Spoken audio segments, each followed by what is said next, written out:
think everywhere I've been in the college atmosphere, it's, well, you're the shoulder guy, you're the baseball guy, like he's the expert with elbows, and it's like, well, yeah, I know a good bit, but like I think at times, when people would say that about me or kind of put me on that pedestal, I'm like, well, hold on, guys, like I'm not done learning yet. Like I don't pretend to be, the most knowledgeable person in the game of college baseball. So like I need to be going out and getting better. And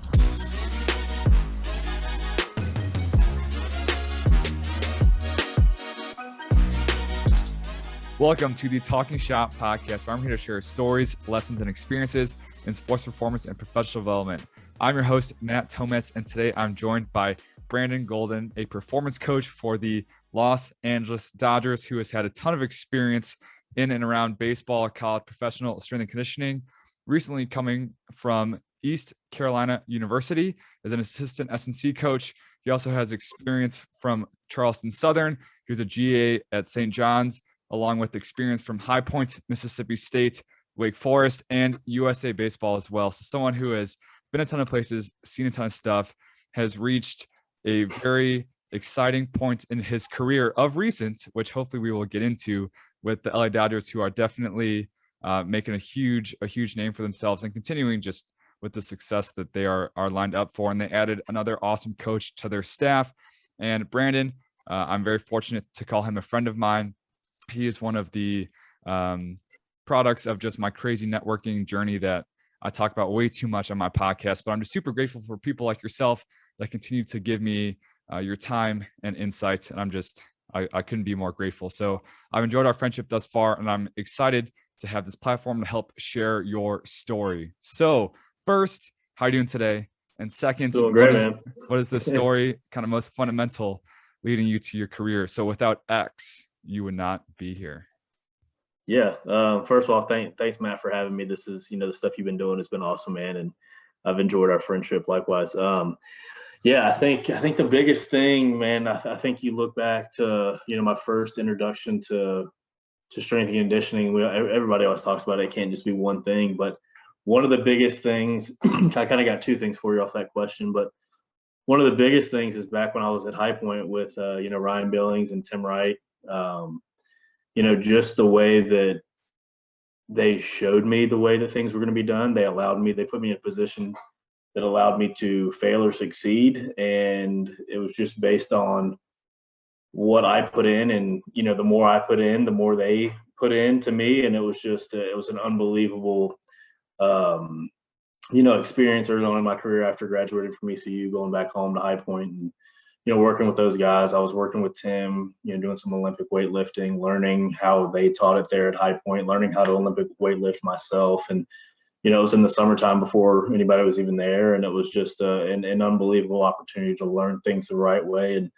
I look back at my career and that was a huge foundation. And then, really at St. John's, being able to do all of the things that I had an opportunity to do, which, led to the collegiate national team with Coach Blankmeyer, who's with the Mets now, but, Blanks and Coach Rob and Mike and a lot of guys that we can jump into here in a little bit that, were a huge foundation in my career. It all happened early on. And, again, at St. John's, you can look at, I was put into a position where I was a graduate assistant and I was paid that way, but I was an assistant strength coach who helped run a lot of things, who was traveling with baseball. I traveled across from time to time. I mean, I was, put forth into a position where we created a nutrition state. Like I was able to do a lot of things that graduate assistants don't get to do most places.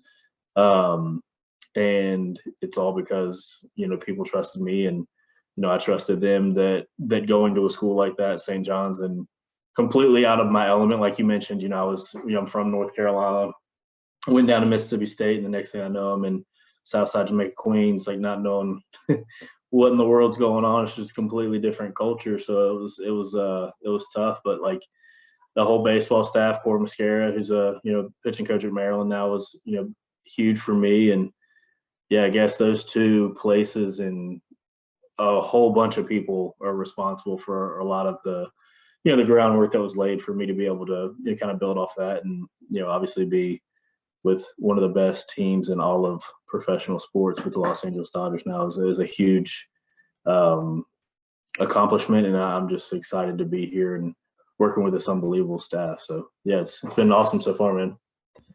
So starting back at High Point, that was as an intern, correct? Yeah, I was there for a year and a half.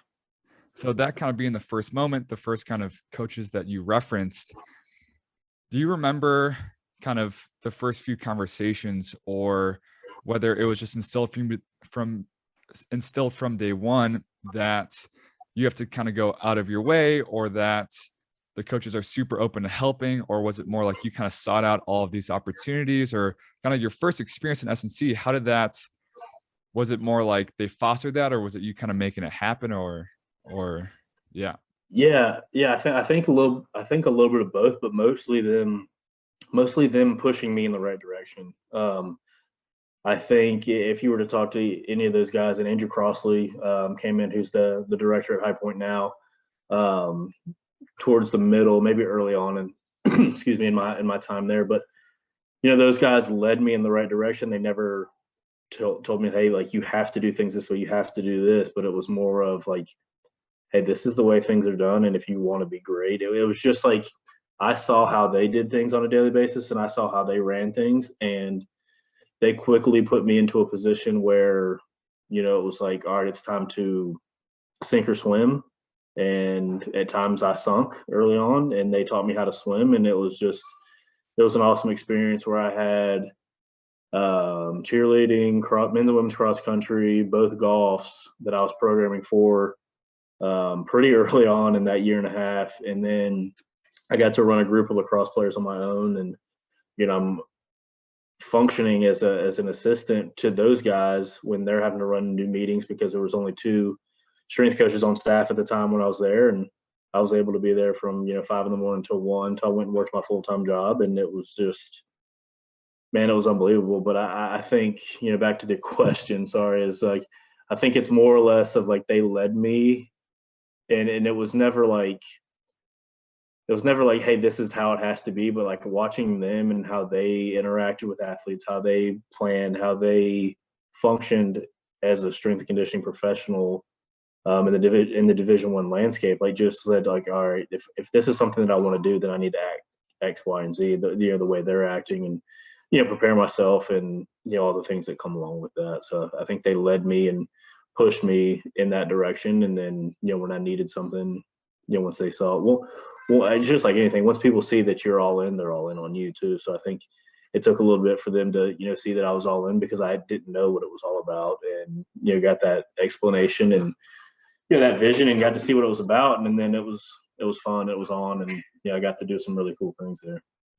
Yeah, it sounds like they set a really good example for you, kind of just to observe, and then as you kept watching them kind of do their thing and crush it, you kind of just got sucked in, and the rest was kind of just history. And it's interesting how different people decide to lead others and coach interns. And as I've been helping out Steve, the director of coaching at TC Boost, where I coach with our interns, they always ask what the schedule is and all this stuff. And it's like, there is no schedule. Like, this is when we coach. And if you get the most out of this that you put into it, versus where it's a little bit more kind of direct, whether you have to be there at a certain time, but it's like, how do you extract the most value out of your internship? Whether it's a little bit more direct, where you have to be there at a certain hours of the day, or whether it's just asking a ton of questions, being really intentional about your time together, being intentional about seeking them out in downtime, as well as just opportunities.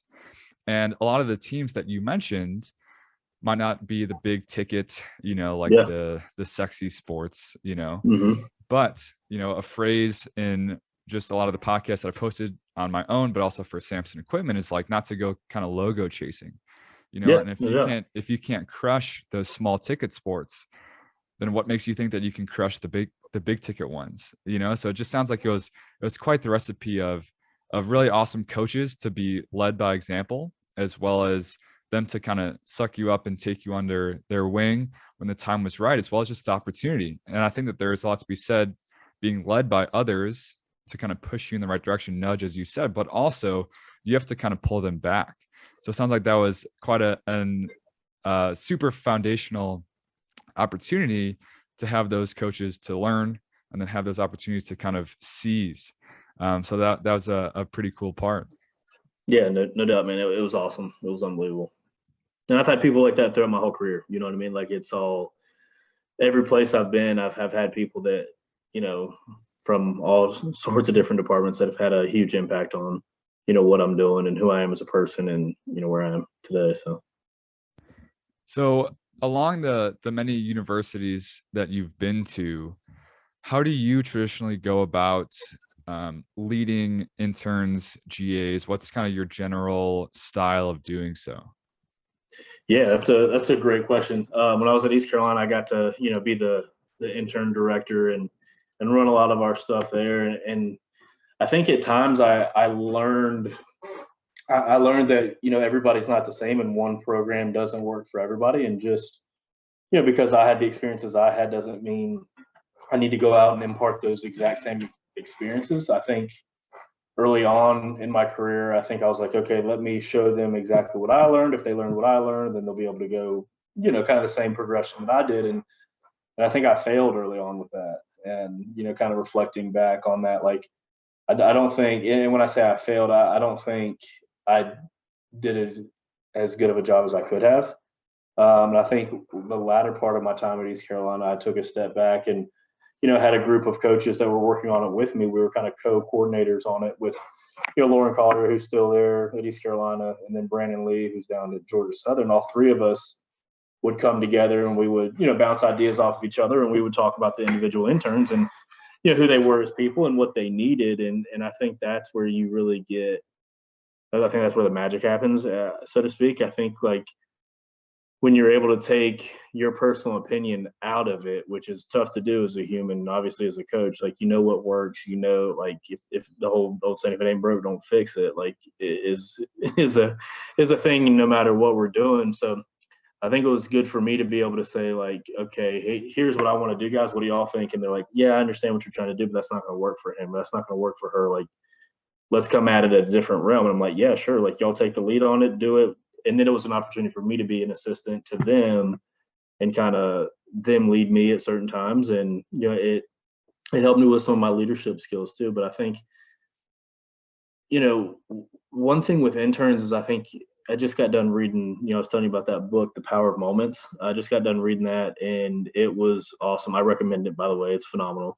You know, basically just talking about like how can you get people to experience things as opposed to like you and I, like the other day on the phone, like it was an intentional phone call of us trying to connect and, you know, do things like, as opposed to, you know, we could have easily sent a text message or an email. Like that doesn't have as much meaning. Like the human relationship piece of coaching, whether it's your athletes, your interns, your bosses, your coworkers, people underneath you, whatever it may be, like if there's no personal relationship to some sort, like you don't have to be best friends with the people you work with or your interns, but if you don't understand who they are as people and what they're trying to do, I mean, definitely from an athlete standpoint, like you're missing the boat. Like you're not gonna get the full potential of it. So I would say the thing that, you know, I've learned over the years is it's about how can you connect with that person? How can you make them feel valued? How can you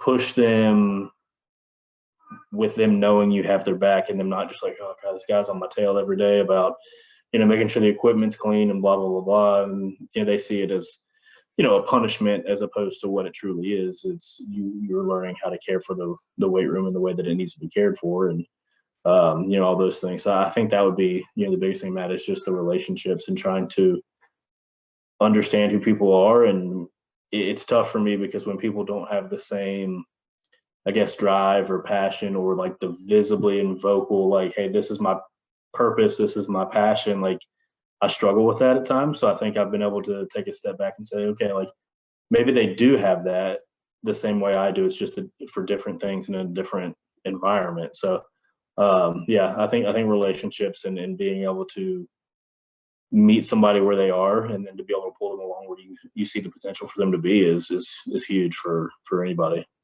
I can only imagine what that light bulb moment must have been like when you guys realized where it's like, it's not what we're trying to put on them, as much Mm-hmm. as obviously you love baseball and me being an ex, Yeah. college baseball player, like we could chat any Yeah.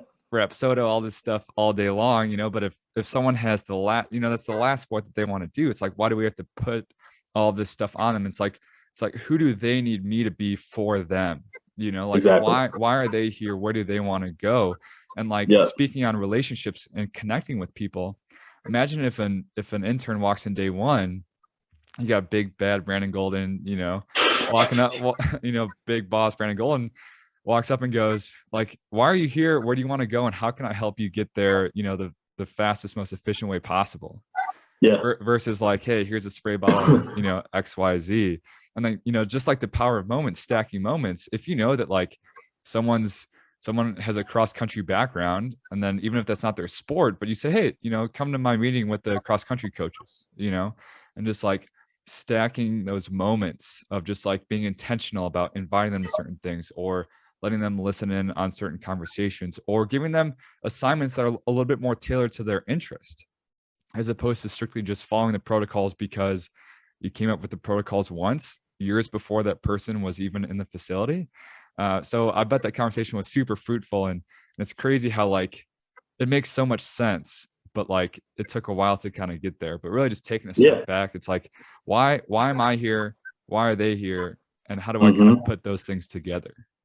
Yeah, it was awesome because Coach Big John at East Carolina put me in a position to lead that, and then he put people around me to challenge. And I don't know if it was specifically his goal for them to challenge, but Brandon Lee and I are super close. So Lauren Collier and I, like, it was an awesome experience to be able to, for all three of us to be able to grow. And I don't know that we all realized it at the time, but like it was awesome for us to sit down for, some days it was 20 minutes, some days it was an hour and a half, and like Lee and I are going at it like, hey, like, no, this is what I think, this is what he thinks, and it was just unbelievable because then we would be able to take a step back. Like, we all want the same thing. We want to continue to grow the profession and impact people's lives, and there's no one right way to do it. Like you said, like creating these parameters of things, like you have to adjust your parameters based on who you're dealing with. And yeah, that was one thing that was, I think, super impactful for all three of us. And then having all those experiences from High Point to Mississippi State, Wake Forest as a GA. So now when you're in the position to lead, you have these variety of experiences. Say, oh, I really like that.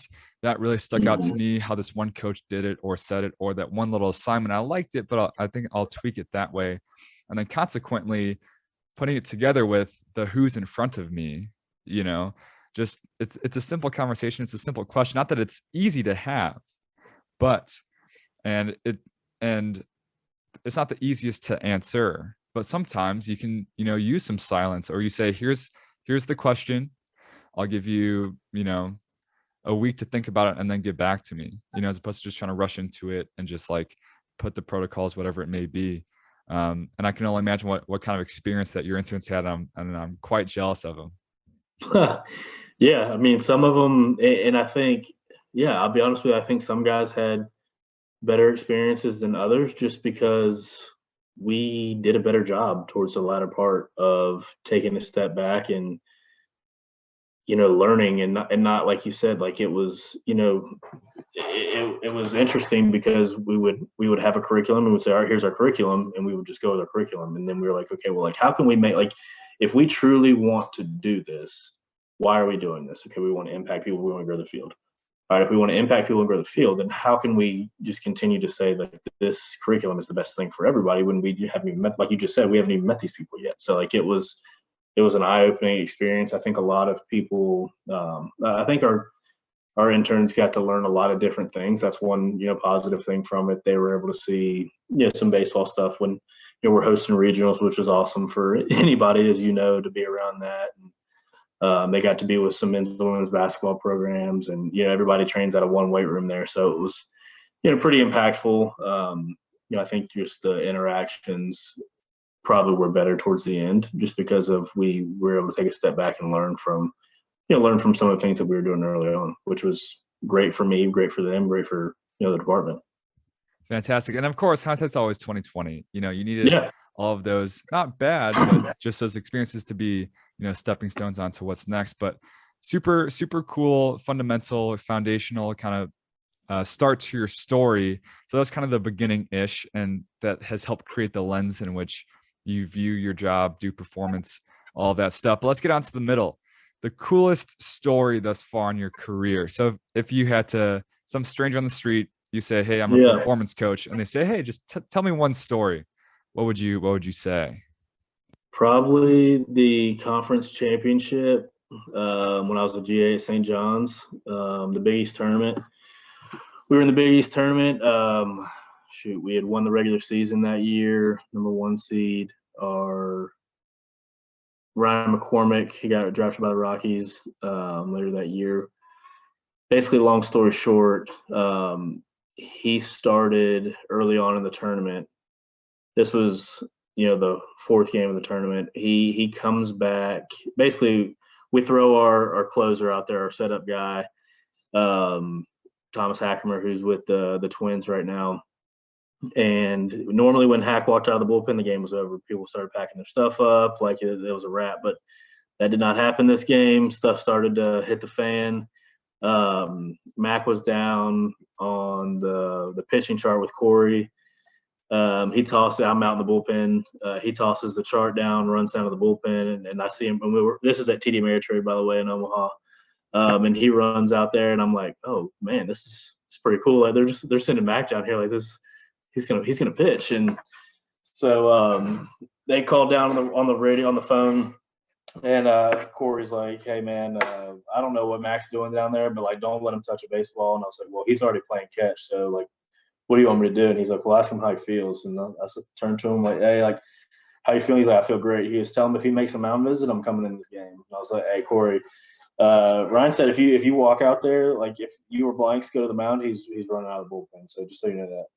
So Corey tells Blanks, and Blanks like, he said that? Like, he really said that? Like, no, we're not messing with this guy's career. Like, he's, a professional prospect. We're not throwing him in this game. No shot, not a chance. Like, and then I don't know how much time goes by. It felt like, 20 minutes. It was probably like 5 minutes go by.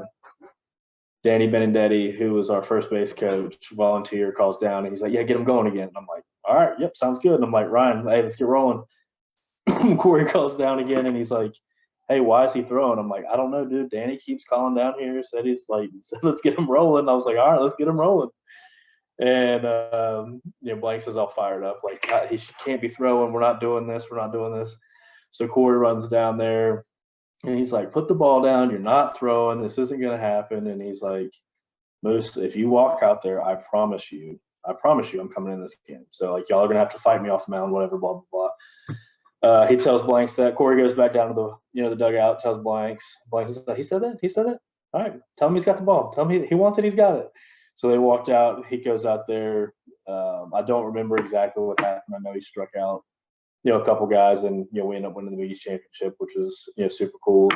He went on to a regional and all that fun stuff. But like just the stones that he had to go down there and do that, it was a super cool thing. And then just talk about moments like hosting a regional at East Carolina in 18 and 19 is something that I'll never forget, and I still get chills talking about it and being on the field and just everything. Winning the regional in 19, my family being there for that, man, that was that the regional 19 was the coolest thing that I've ever been a part of. So that story with Ryan McCormick was individually one of the coolest things that I've ever seen a player do, and then us winning the regional in 19 was unbelievable and something I'll never forget. And he went down to the pen by himself, or did coach tell him to go down to the pen? No, he threw the clipboard down. He said, "The hell with this! I'm not watching this anymore." And Wow. He came on. So yeah, he had some stones, that's for sure. So Ryan McCormick, what was he like? So you as the strength coach, what was he like kind of in the weight room? He was a stud. He was unbelievable. We had an awesome program written up for him, and everything that he would what he did really well is he would communicate with us what he needed.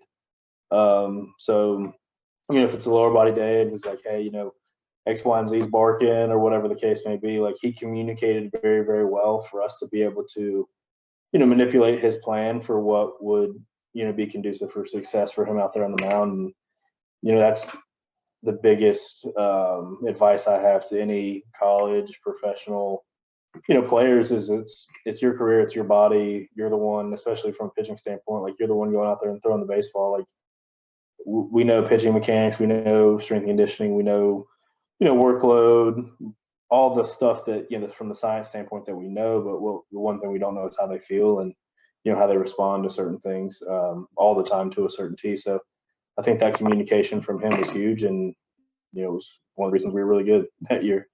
So.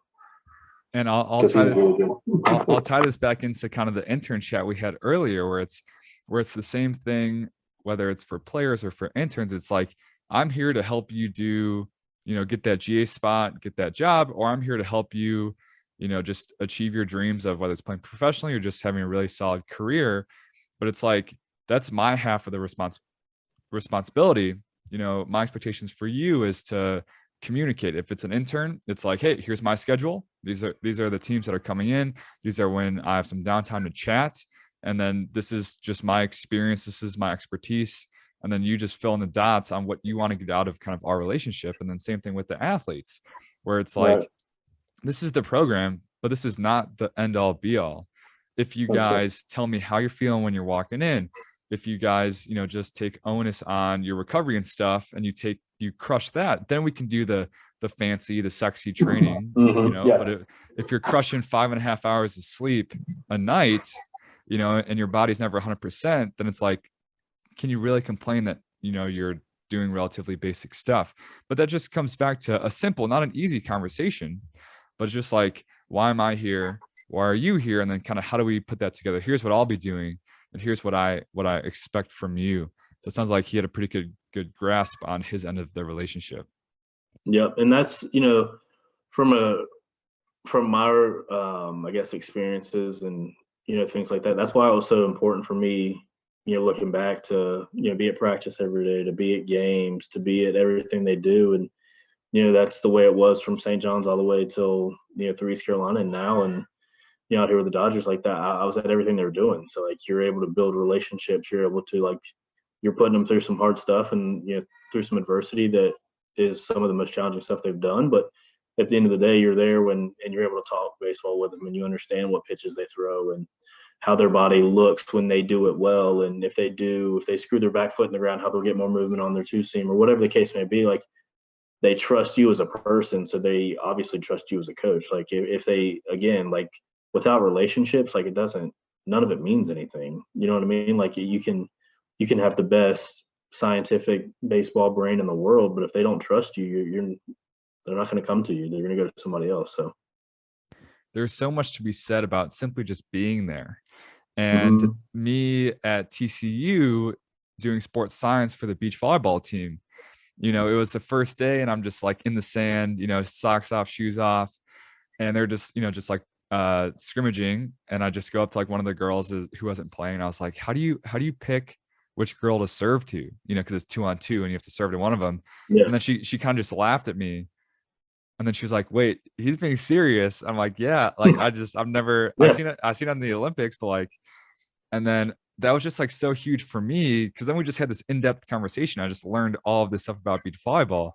And then she was like, oh wait, this guy like wants to like learn more, and just the fact, and even if I was just doing our sports science stuff, our heart rate, I had the iPad and everything, even if I was just sitting there, I can kind of speak that language on what practice is like, or I can comment on a really nice drill or whatever it may be, as opposed to like, there's this random guy that comes through once a week that like tries to tell the coaches how to run practice. It's like, he doesn't even know what a practice looks like, Right. But there's so much to be said about like just super high quality FaceTime, which then makes you not a stranger when you do try to have those conversations, Yeah, absolutely. There's just so much to be said about, really just high quality FaceTime and what that can snowball into. Absolutely, man. All right. So third story. So that was kind of the middle.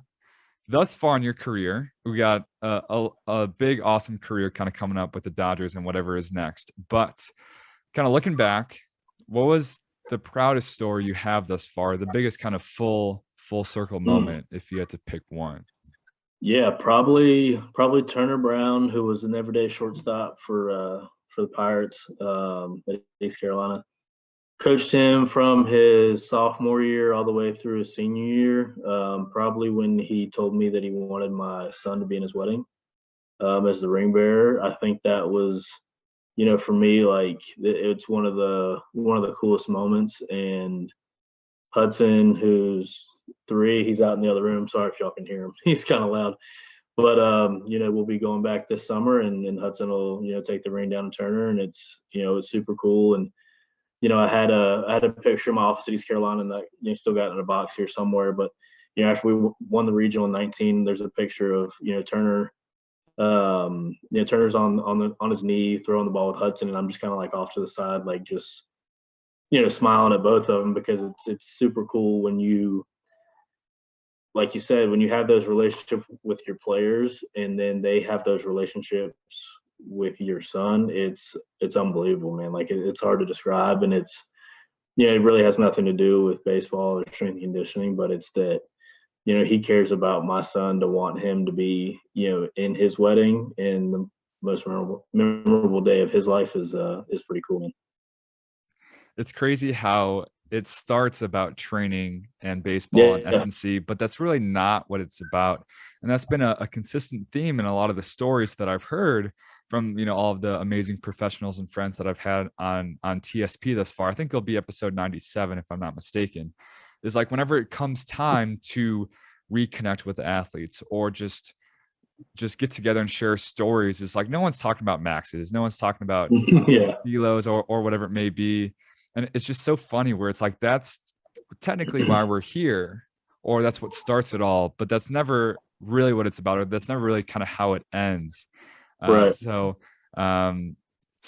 that so he was one of your athletes. He was the shortstop, like you said.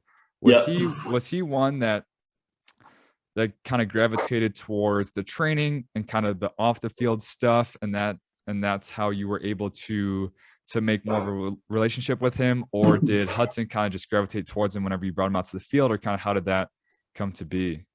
Yeah, I mean, Turner's he's a graduate assistant there at East Carolina now, played professional baseball with the Rockies for a little bit. But back to Turner. Turner's probably, he might, I don't know. He's not the tallest human being. He's not the biggest human being in the world. He's, probably, I don't know, 5'8", and he was 145, 150. He was probably about 155 pounds his senior year. And, he liked to train. I think one thing that, instantly connected us was he had some lower back pain, when squatting at times. And I think I was able to, have him just do a different movement. We did a Hatfield squat with the safety bar and just took some pain away. I think that was the first thing. I think anytime you can take pain away and still allow an athlete to train, they're like, holy cow, this is unbelievable. Like, I've been wanting to, push myself and get better and, train in the weight room so I can go out on the field and, do what I need to do, but it hurts. And I think sometimes they're taught to push through pain. And, one thing I told Turner was like, dude, you should never hurt with a bar on your back. You should never hurt while now, yes, you're going to be super uncomfortable, but it should not be painful. And those are two different things. And I think that was something early on in the sophomore year where he was like, hey, this guy gets it. He understands I'm going to be out there every day. And, he was hitting, in the 4-hole at times, hitting the 5-hole, the 9-hole, wherever he needed to be. He was one of the best shortstops in the country from a defensive standpoint. So it was super important for him to be on the field. And I think he knew, well, I know that he knew that I saw the importance of, his longevity. And, Hudson is a funny little kid who'll laugh and run up to him, and, was gravitated towards him as well. And, it's just something pretty cool. And all the players, I mean, you look at Ryder Jaws, the shortstop now, Zach Agnos, whose older brother played for us, Jake, who's with the Yankees now. Like, I mean, all those guys, Hudson would run up to and hang out with. There's, we got pictures of, Trey Benton, who's with the Indians, walking down from the weight room holding Hudson. And, I'm down towards the end of the sidewalk talking to my wife. And, it's just super cool when I was able to have him around those guys, and it's just something I'll always remember. And it started with training, just Yeah. turning that back squat into a half field squat, but it didn't Yep. end that way. That was just the opening of the door to just, everything else that kind of came after that. So yeah, that is definitely a very cool story, and just, another illustration of like that's what it's about, but it's not what it's about. Right. And you have to spend a lot of time in the game for those kind of moments to come full circle. But I think it's cool to share those just to plant that little seed in a professional's mind as to like, why really are we here? And it's not to say that every athlete will turn into a story like that, but every opportunity when it comes time for the X's and O's can eventually turn into that. So I think that that's an awesome illustration, and thank you very much for sharing that. So one question before the last question that I think is interesting to share is, as much as you choose to disclose about kind of how you transitioned from ECU to the Dodgers, and kind of how that came to be, just because the whole networking and being a professional is something that I'm very passionate about. So if you could just share this kind of most recent transition in your journey. Yeah, I think, Coach Godwin, the head baseball coach at East Carolina, has, since I've known him, pushed me and prepared me, excuse me, for whatever was next, whether that be at East Carolina for the next 15 years, whether that be in professional baseball, wherever my path was to go, he prepared me for it. Jeff Connors, who was the director when I first got hired, also prepared me for a lot of things, legend in the field. And then Big John, taking over after C was, gone from East Carolina, also pushed me and challenged me in a way that I've never been challenged before. So it was a very tough place to leave. That's my alma mater, is where my wife and I went to school. I mean, I got a skull and crossbones right here on my arm, like after I graduated. That's, it's got my initials, my mom's initials, my dad's and my granddad's, because, those were the only people that thought I could graduate from East Carolina when I went there. Everybody was like, it's a party school. You won't make anything of your life if you go there. And I've met some unbelievable people that have had such an impact on my life, from, my undergraduate days to, coming back and being able to work there. It's a super special place to me. From a networking standpoint, I met Eric Yavarone, who is he's a performance scouting and also with our big league team here with the Dodgers, back in 15 up at Eric Cressy's place in Massachusetts. And, just got to know him, was talking to him, a little bit about velocity-based training during the quarantine. I've just known of him, and we have known of each other for a very long time, and kind of, things just, one thing led to another. And, we got to talking about a position, and, when I got to, talking with everybody in the organization, I want to be, I want to be the best and one of the best at what I do. And, when I say that, it's not compared to anybody else. I'm not comparing myself to Yav or to Brandon McDaniel, who's our, director of performance. I compare myself, to myself and to my standards. I think, being the best strength and conditioning coach is such a subjective thing. It depends on who you ask, right? Like, it depends on the sport. It depends on, like, their experiences. Like, so I don't want my career and who I am as a person to be defined by somebody else. I want it to be defined by the people that I've been around, and ultimately my family and, my wife and my kids. But, being able to come to the Dodgers, it was, I'm around like-minded people who are baseball performance coaches, that are going to continue to push me and challenge me. I think everywhere I've been in the college atmosphere, it's, well, you're the shoulder guy, you're the baseball guy, like, he's the expert with elbows. And it's like, well, yeah, I know a good bit, but like, I think at times, when people would say that about me, or, kind of put me on that pedestal, I'm like, well, hold on, guys. Like, I'm not done learning yet. Like, I don't pretend to be, the most knowledgeable person in, in the game of college baseball. So, like, I need to be going out and getting better. And, the staff and the people that I'm be able to be around on a daily basis is pretty darn good. I mean, they're there's some of the best in the world,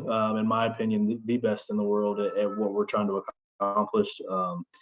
And yeah, I just couldn't be more thrilled to be around them. And it's honestly, man, it was one of the toughest things I've ever had to do is to leave East Carolina. But um, my wife and I early on, in our marriage said that we were going to follow my career, and strength and conditioning was going to be, the career that we were going to follow. And, when the Los Angeles Dodgers came and, presented an opportunity, it was, if I don't take this opportunity to continue to further myself in my career and my network and my knowledge base, then what are we doing? Like, what are we being true to what we said our goals were and that we wrote down as a couple and as a family, years earlier. So that was the main thing. It was like, my wife deserves me to take this position. My two boys deserve me to take this position. The easy thing would have been stay at East Carolina. Like, I could have stayed there for, as long as Cliff Godwin was the head coach, as long as Big John was there, you know what I mean? Like, I was in a really good spot, and I love everybody there. It's just a great opportunity for me to come here and, get outside my comfort zone and just learn different ways to do things and, interact with people differently. And I'm super excited for that challenge, and, being able to be here in the AZL all season will be unbelievable. And it's been an awesome experience so far, being able to go into Camelback Ranch and work with some, rehab guys and, do some cool stuff with some of our staff already. So it's been awesome, man. Fantastic. Well, there's a lot to unpack there, but maybe I'll just leave a little cliffhanger for maybe a 2.0 episode if I'm fortunate enough in the near future. But one thing I do want to comment on really quick is wanting to be the best and not necessarily compared to Brandon McDaniel, who, fun fact, I've actually had a phone call with him, small world. Because he's a stud now. Yeah. I don't need to be comparing myself to like other people. It just sets you up for, and it just, in my opinion, like that, like, comparing yourself, I mean, you've heard it your whole life. Don't compare yourself to other people. Compare yourself to yesterday, the blah, blah, blah. But like, there's so much truth in that, because like, I have not lived the same life he has. I have not worked in the big leagues for over 10 years. So how can I compare myself to his experiences or, anybody in the professional, to anybody? Like, if you look at Coach Big John, I've never been a director of football strength and conditioning. So why would I compare myself to him and his experiences? Like, it's just completely different things. And you're able to use those people's experiences, when you have them as mentors, but like, shouldn't be comparing yourself to them, in my opinion. Exactly. And it's questions like, would Brandon now crush Brandon a year ago, or 6 months ago? And then consequently, it's like, who needs you to be that next 2.0 version of yourself? It's for you and your career and for that challenge, and knowing that you can kick it with the best, and for the misses and the little ones. And maybe for someone like Brandon or Brandon McDaniel, for example, who needs him to be his 2.0 is completely different reasons, So right. I think it's important to put yourself around those people, but not for comparison. But it's really cool that you do have that why. And it sounds like there is a super awesome 2.0 version of Brandon coming up very soon. So I'm excited to follow along. So last question that we kind of had prepared. So as much as I love the stories, lessons, experiences, and just the things that are so much more beyond training, at the end of the day, we are practitioners and we are trying to be better at our jobs. So if you could give someone one action step, one question that they can ask themselves daily, weekly, however frequently, that you think would help them become better, what would that question be? Is what you're doing from a training standpoint transferring to the field, court, wherever? I think if anybody can go out and make somebody tired. You blow a whistle, you set some cones up, you can make somebody tired. You can make somebody stronger, things like that. But is what you're doing in the weight room really making them a better athlete? Especially at the level that I've been at for years, but the one I'm at now is, some of these guys don't have a whole lot of time. Some guys are, been around pro ball. Some guys are just getting in. Same thing in college. Some guys have been around college for a while. Some guys are just, trying to, sign for a plane ticket and a hot dog. Like you're trying to maximize what is in front of you. And if you can't honestly ask yourself if you can't explain to the athlete why you're doing what you're doing, then number one, you have no business doing it. And then number two, if it's not transferring to the field and making them better at their given sport, then you're wasting everybody's time. Obviously, there's there's foundations that go to that, and I'm not talking about just doing sport specific training or anything like that. Doing a push up can make somebody a better athlete, can help them, get upper rotation of the scapula, all those different things, take stress off the elbow and the shoulder.